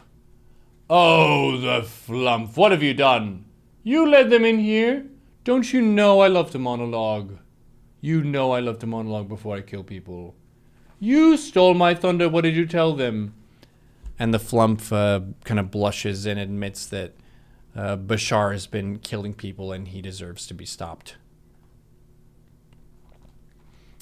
While this conversation is going on, our half-elf bard is going to be kind of playing a happy tune. Good stuff room, the good stuff room, where the dangers surely loom. The good stuff room, where the dangers surely loom. And he's singing this, and it echoes and so on in the room. And it's not very encouraging to the party. It's making people actually more uneasy and on edge. And while this is happening, Harrow is like, oh no, music again.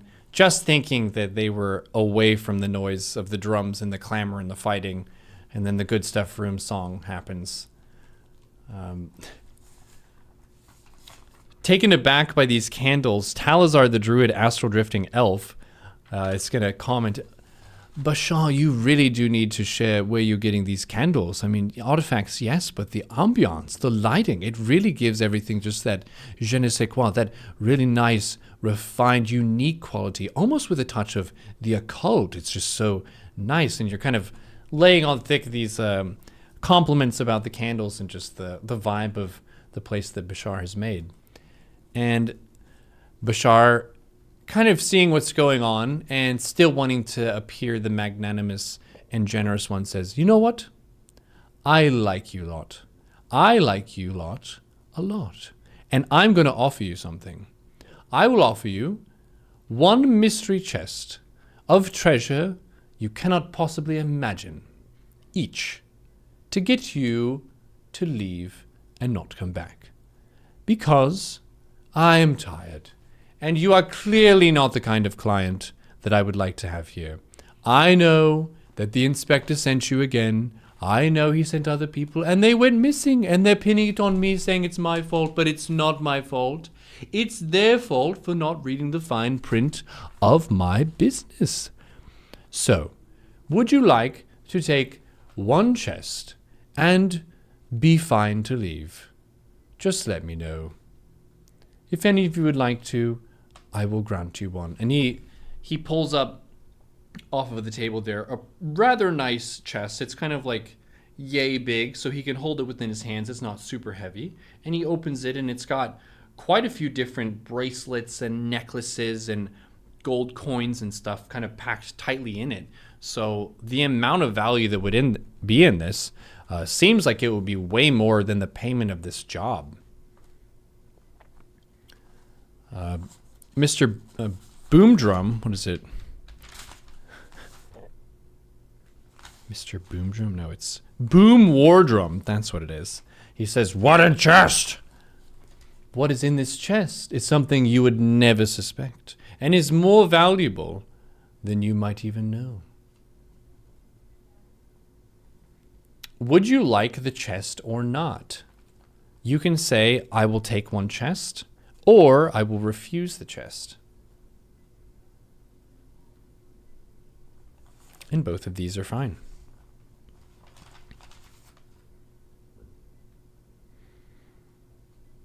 Bashar kind of starts embellishing his business. I remember when I first got my start, and I was first really trying to stay afloat and just make ends meet, be able to have a nice place, have products, have regular clients, and so on. And seeing all of you really brings me back to my humble beginnings. Because, like you, I was once inadequate and incompetent, and bumbling about just trying to pay the bills. But now I have so much disposable income with all of these outrageous artifacts that I don't need any particular customer that wanders through. I only need the customers that I want, and frankly, I don't want you here. And at that point, he will initiate combat with you. So, the chest that he was offering to you, it turns out they were not as they seemed. For, as he alluded to, and as was warned of you, Bashar's Bizarre Bazaar doesn't have what you think it has. And these chests of what you thought were gold and coins and bracelets and so on actually had very little value in them whatsoever. These were what are called mimics. Mimics are creatures that disguise themselves as valuable treasure and then eat unsuspecting adventurers. So these mimics are now activated. There are several of them, and all of you who are in this room with Bashar are now engaged in combat against both Bashar and the mimics, and you count as surprise for this round. So we're just going to go through and roll for everyone, and if anyone gets a natural 1, they will be eaten by the mimics. So we'll do this pretty quick. I'll show the rolls just so we're getting the best take of what's going on that we can. Okay. We roll a 3 for Solace. Solace, having a tough time fighting the mimics, but hanging in there. Very surprised by the situation. A rogue pirate tiefling, maybe they were really excited to get their hands on some actual treasure, and then just completely taken aback and flabbergasted by these mimics. They have big tongue. They have like lots of teeth. They're kind of gnashing out at you, trying to grab you with their tongue. It's a bad time. And Solace's weapon is actually pulled from his hand as he's trying to fight against this. He's not pulled into the mimic itself, but he definitely has to back up and take a more defensive position here. What's going on? Boom Wardrum is next. Our lovely half-orc drum bard rolls an 8. Not completely taken aback by this fight, but definitely not having the best time. Boom Wardrum is playing their drum, trying to encourage people, but overall fairly intimidated with what's going on, and rather worried about the fate of the team, not really having seen mimics before. This is a pretty big problem that we're trying to solve. Up next is Tristan, our half-elf. Rolls an 11, does pretty well in this fight. Definitely has heard of mimics before, so not completely caught off guard, and was feeling like they were sussing out some things with Bashar and knew that something was afoot. So you're going to be relatively handling yourself well, playing your instrument and trying to avoid messing with the mimics themselves. So you're taking a more defensive position, focusing on inspiring others rather than directly trying to wrestle with these mimics. Our rogue farmer, Waylon Galton, is up next. They roll a 13. Once again, really successful in basically all of their attempts here. Not rustled by the surprise. As a rogue, they're aware of trickery, and they expected some tricks. This job almost seemed too good to be true, so for there to be a big surprise with what this person was actually offering, it wasn't really too much of a surprise for Waylon, and they're going to do a decent job in fighting them off. Talazar, the Druid Astral Drifter, is going to be dealing with these. Rolls a 15 and is very aware of mystical creatures. Mimics would be something that might not even be that intimidating because Talazar knows about these. It's almost like its own kind of animal or creature, so to not really be that attached by money means you're not really getting your hopes up as much for what was going to be in those chests. Jed, our Cleric Outlander, is going to roll here. Rolls a 7. Does okay in the fight. Dislikes zombies, undead, and heathens, so definitely feeling emboldened to fight against this stuff, but not really the greatest showing in battle. Madrithnir, the Paladin Sailor Dragonborn, rolls a 19, completely smashing through these, really feeling confident and strong as they crush the different mimics, just running around in there, really taking command of the situation. Boom Wardrum says, "Why chest have teeth?" and then hides, nervously beating the drum kind of in the corner. Cameras, the Paladin Charlatan, goes at it, gets a 13. They're doing rather well in the battle. Fellow Dragonborn, the 2 Dragonborn have been doing great in these combat checks. Yogi, the Druid, rolls an 18. Again, seeing the other Druid be successful, thinking about these creatures as an animal that can be fought, that can be understood, that has its own strategy for fighting, definitely able to avoid the attacks of these mimics. And then knocks the Kenku Ranger with an 18, also very on top of this, actually inspired by Tristan, the half-elf bard, because they agreed to be the half-elf bard's assistant. Obviously, you're going to buff your assistant so that they're more successful in battle. And then we've got Cinderak Hammerfist, who was knocked out in the main lobby. They're not present in this fight. They were knocked out by a doppelganger, and the doppelganger is just kind of chilling after that because its job was to protect the main lobby, and it did so, and Cinderak Hammerfist is knocked the fuck out. Okay. Harrow, in this special room, rolls a 20 and is actually able to navigate around these mimics and get a leg up on Bashar. Harrow is behind Bashar and is able to start bringing the fight to him. He thought that he had the situation under control. Everyone is being grappled with by these mimics and things are fine. But Harrow, as a druid, is able to be very sneaky in the cacophony and all the sound to use the chaos and the distraction to lurk in the shadows in this very dimly lit room and hecking clock him in the back of the head. That's crazy. Bashar is getting hit when he was springing the trap on us. Bones, the cleric hermit dwarf, he's down here. He's trying his best. He rolls an 8. It's a tough fight, but he's hanging in there. And then Sir Dino of Toss. Let's see how they do. Rolls an 11. That's a reasonable showing in the fight. Kind of showing their mettle, feeling good about being upper class and so on. And then Tristan Fangaren, our noble half-elf, obviously going to be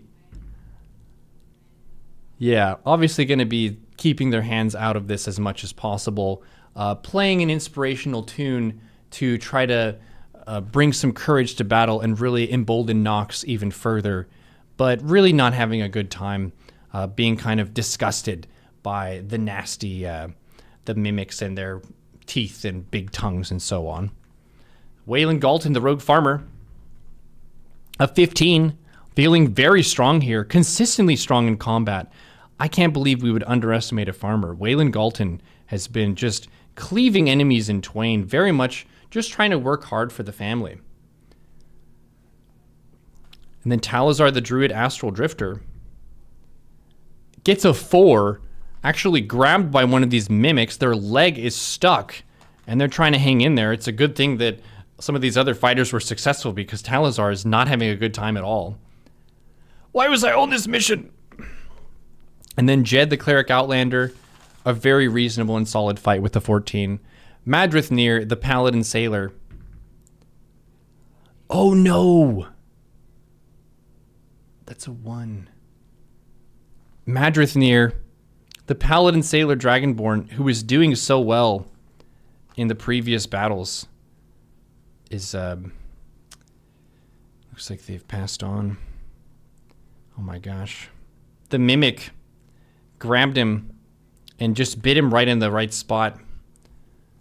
Their heckin' spine, it's not good. It's not looking good. Oh my gosh. Kabam, the other dragonborn, is going to try their best here. They roll a 7, feeling sad at seeing the other dragonborn fall in battle, but fighting on and hanging in there. And then we've got Yogi, the druid, fighting a more direct approach, not quite as successful as Harrow, but hanging in there with a solid 10. A reasonable back and forth fight, boxing with the mimics, not doing the worst. And then Nox, who hates cannons, realizes that mimics are basically just cannons with extra steps, and buffed by Tristan's amazing song, is able to really wrest advantages with their crazy pirate skills and their bird moves. And overall, the fight ends up turning in the favor of these adventurers. Bashar, who is very much a backline unit and was relying on his mimics to be managing the bulk of this fight, got bonked in the back of the head with a critical hit from Harrow, and he is down. So as the chaos is kind of simmering down, more of these mimics are being taken out. The party kind of gathers around Madrithnir, the paladin sailor, and the other dragonborn kind of puts a hand on their chest and just closes their eyes and feels their connection to the dragons and gives a moment of silence. And some of the other party members are not really aware of that, and they're kind of reveling in the glory of battle and being able to best some creatures. Those who didn't do well are kind of dusting themselves off and really grossed out by being violated by tongues and teeth and a charlatan who was offering them gold and riches, and they absolutely did not get that. There's a bunch of like sticky saliva and goop on a lot of them, and some of them are pulling their weapons out of the mimics and just trying to like get the stuff off of them, and just, it's really gross. It's very, very gross. Harrow, if you would like, as you have knocked out the villain here, if you would like to loot him, we can roll to see what you found. Let's just give you a d20 roll to see what he has in his pockets is. Okay, a 16, you found a scroll of Cone of Cold in his pocket, which is a very valuable scroll. He also had 200 gold, and he had a secret key that you don't know what it's for, but it's a very nice key. As we're kind of cleaning ourselves off and processing the fight, Tristan, the half-elf bard, is singing a song. Sailor, sailor, dragonborn, may you rest forevermore. Sailor, sailor, dragonborn, may you rest forevermore.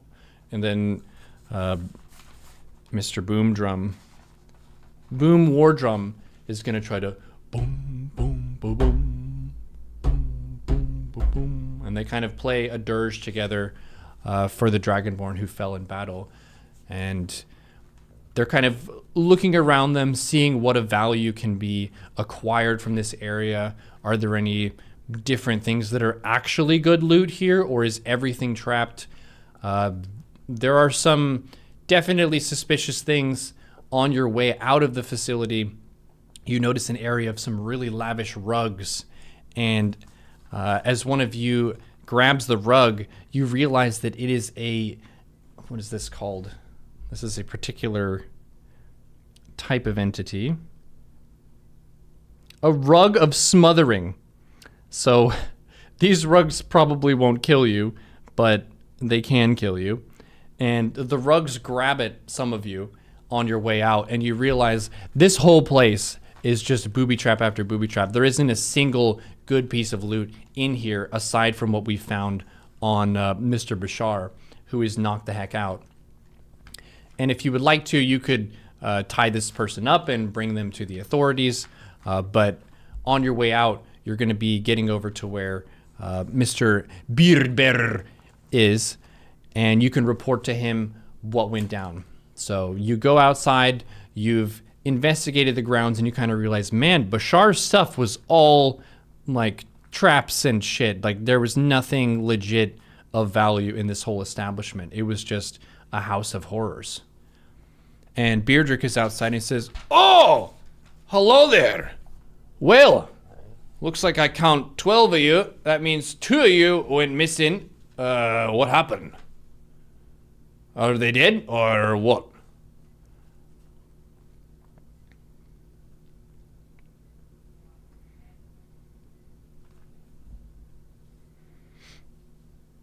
Bashar of Bashar's Bazaar Bazaar was a Basharlatan. Aye, he's a charlatan like the rest of us. Many of us have seedy businesses of some kind or another. What was he up to down there? Traps abound underground. Bizarre indeed. Nothing we need, says Tristan. Ah, you're saying that he wasn't selling you good merchandise? What kind of traps? Did they get any of you? He's kind of questioning and looking to see what's down there and what's to be done about the situation. Was he nice? I see most of you survived. And as he's saying most of you, they notice that, what's his name? Sundarak Hammerfist is being dragged out by, who is it? Boom Wardrum, his fellow half-orc, or sorry, a half-orc who's going to be pretty big and strong. Definitely was feeling the battle and felt bad for someone who was taken out through that. So Boom Wardrum says, "Mr. Bashar's chest tried to eat us." "Oh, the chest tried to eat you? What do chests eat anyway?" And as you say that, Solace, the rogue tiefling, pipes in. "It wasn't actually a chest. Obviously, Chests don't eat people. It's a box. It was a mimic. It was 8 mimics. That's what tried to eat us. Oh! Mimics! Why didn't you say so? You said chests. That's the thing. Mimics mimic chests. Oh, I see. You don't need to give me that look. I know what you mean. Yes, okay. Okay, he had some mimics. And you took him out. That's good.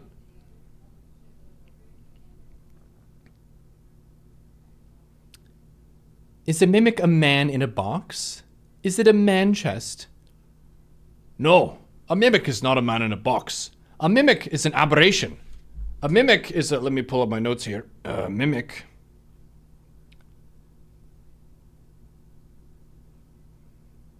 A mimic is a medium monstrosity shape changer that's generally neutral. Its armor class is 12. Its speed is 15 feet. Don't ask me how a box or a mimic moves 15 feet in a turn, but I guess it waddles. Their weapon attack has a reach of 5 feet. They can also bite.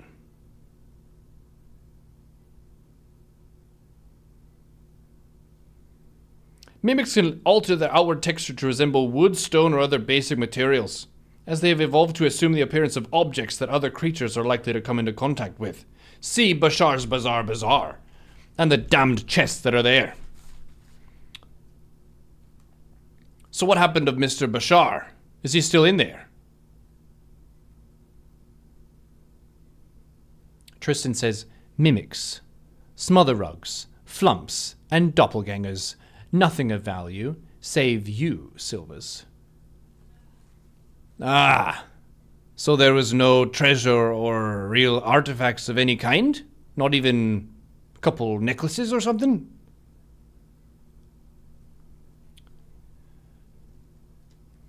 Knox the Kenku says, where the fluff? Do you mean the flump? There's a flump in there?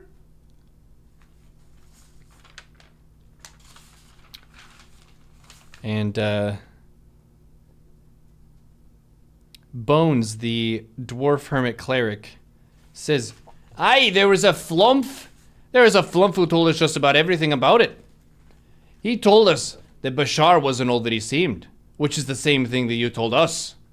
The flump also showed us where his secret stores were, which to us looked like a trove of treasure, which would dazzle any dwarf in an instant.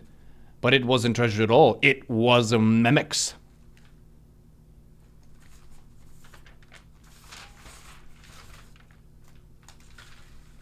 Talazar, the astral drifting elf, says, those candles were valuable. I'm telling you what.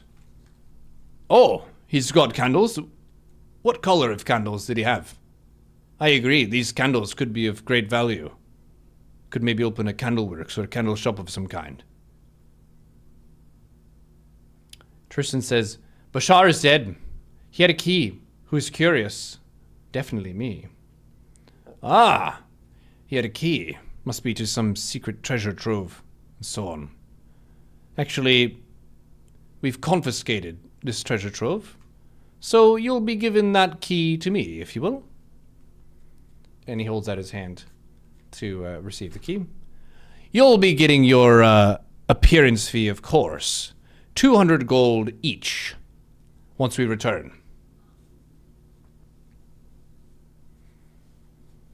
And he doesn't really give you too much choice in the matter. He seems to be rather straightforward in his domineering the situation. Sir Dino of Sauce says, you said 300, scam. 250. He replies to you. 250. There were no greater monstrosities and no dragons that you had to fight. Therefore, 300 would be overpaying.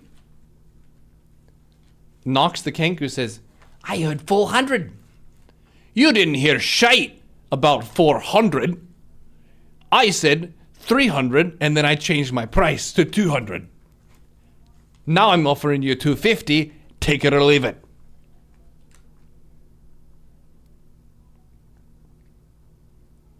Sir Dino of Toss says, hold on to that key. 300. Give me the key. 250.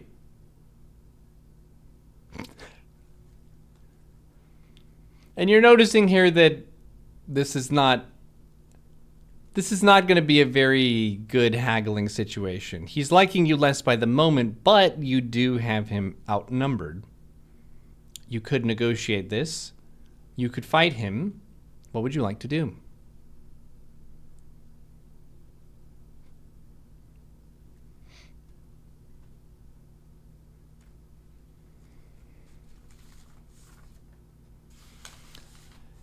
You know, I feel like we dramatically overpay our clients anyway. You get any other adventuring gig from around here, they're paying you what, 100, 150, 250 is very high. I would take it. If I were an adventurer in your shoes, just cutting my teeth out here near Parrots Cove, I would take 250 in an instant. It's insane, the selfishness and the arrogance of adventurers these days. It wasn't even that hard of a mission. What, you only have 2 casualties, 1 KO and a kill? That's not bad at all. Last group we sent over here, all 6 of them died.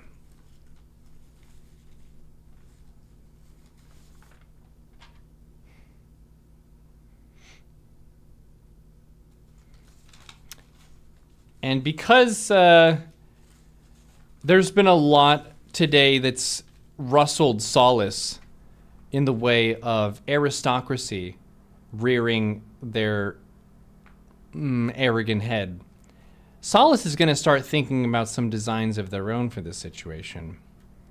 Tristan is starting to play a tune, Money for Nothing. And Boom War Drum is saying, I'm not so hot on the numbers. Is 250 or 300 better? And Yogi the Druid just quietly looks over at you and says, 300 is 50 better than 250. 50 gold more. Sir Dino of Toss says, I blame the elves for this inflation. And while people are kind of arguing and haggling about prices, Solace the Rogue is going to sneak once again around the backside of Beardrick Beardbear and lift a pouch of coins from one of his side pockets and dangle it kind of over his shoulder, looking at you, and then he'll wink and then give you a thumbs up. And with that, you can tell you could take the 250 and you will end up ahead with what he has just removed from this gentleman here who is trying to haggle with you.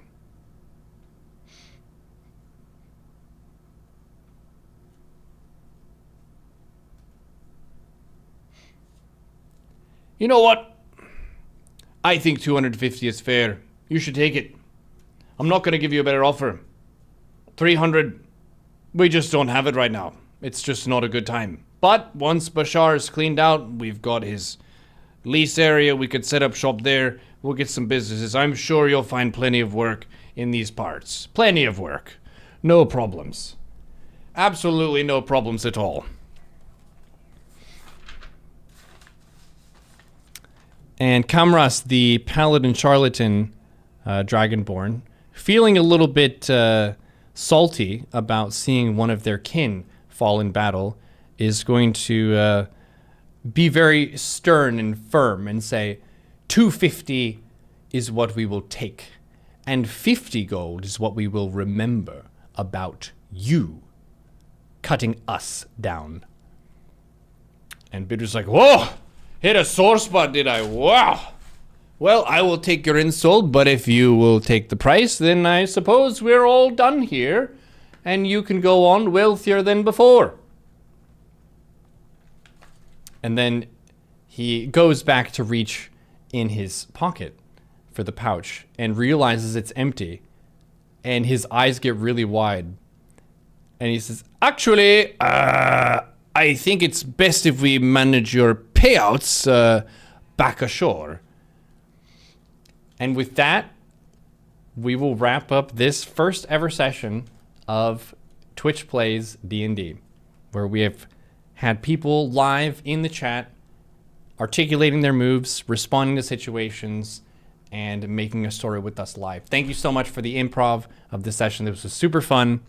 I would like to do something like this again. I haven't done anything like this before with many characters, but the characters were very funny. The interplay between them was really funny. This was a good idea, and we will do this again with Twitch Plays DnD. Shout out to our players. Twitch names Zadri, Kabam, Teddy X Bear, Hurricane, Verpid, Harrow, Spinster, Dinotoss, Charcoal, TRJNZ, Jikitaku, Grim Learns, Carson Cho, King Shedinja. Good job, everybody. Only one person died. A person was knocked out.